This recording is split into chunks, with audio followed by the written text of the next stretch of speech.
విజయవంతం చేద్దాం శౌర్య దివాస్ ను విజయవంతం చేద్దాం శౌర్య దివాస్ ను విజయవంతం. ఆనాడు 1818లో మనం 500 మంది మహర్ సైనికులు, పీష్వా బ్రాహ్మణ సైనికులు 28,000 మంది, 20,000 మంది పదాతి దళం, 8,000 అశ్వదళంపై పోరాటం చేసి విజయం సాధించిన రోజునే మహారాష్ట్రలోని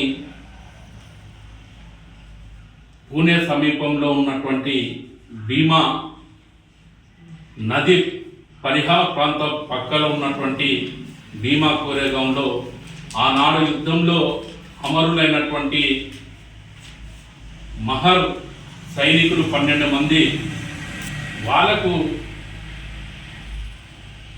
చిహ్నంగానే అక్కడ అమరవీరుల స్తూపం ఏర్పాటు చేయడం జరిగింది. ఆనాడు పీష్వా బ్రాహ్మణులు చేస్తున్నటువంటి అరాచకాలకు వ్యతిరేకంగా మేము కూడా ఆత్మగౌరవంతో జీవించాలనే ఒక ఆలోచనతోన ఎన్నో కష్టాలు పడి ఆ రోజు వాళ్ళని ఎంతో ప్రాధేయపడి మాకు ఈ రాజ్యంలో కూడా సంస్థిత స్థానాన్ని ఇచ్చి ఆత్మగౌరవంగా బతికే అవకాశం ఇవ్వాలని ఆనాడు పీష్వా సైన్యాధిపతి అయినటువంటి అడిగితే, కనీసం మీరు యుద్ధం చేసినా చెయ్యకపోయినా మీరు మా మీద ఎంత పోరాటం చేసినా కూడా మీ జీవితాలు ఇంతే, మీ బ్రతుకులు ఇంతే అని ఏలనగా మాట్లాడినటువంటి సందర్భాన్ని వాళ్ళు గుర్తుపెట్టుకొని ఆనాడు 500 మంది మహా సైనికులు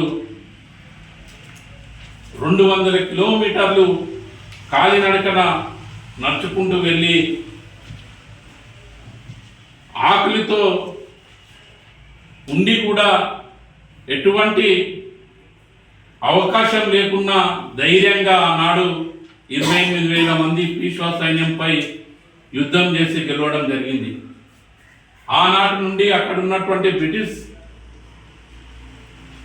సామ్రాజ్యంలో మహర్లను మహర్ రెజిమెంట్గా కూడా వీళ్ళ యుద్ధాన్ని చూసి రెజిమెంట్గా ఏర్పాటు చేయడం జరిగింది. అంటే మహర్ల యొక్క చరిత్రను, మన దళితుల యొక్క చరిత్రను మనం ఈ సమాజానికి తెలియజేయాల్సిన అవసరం ఉన్నది.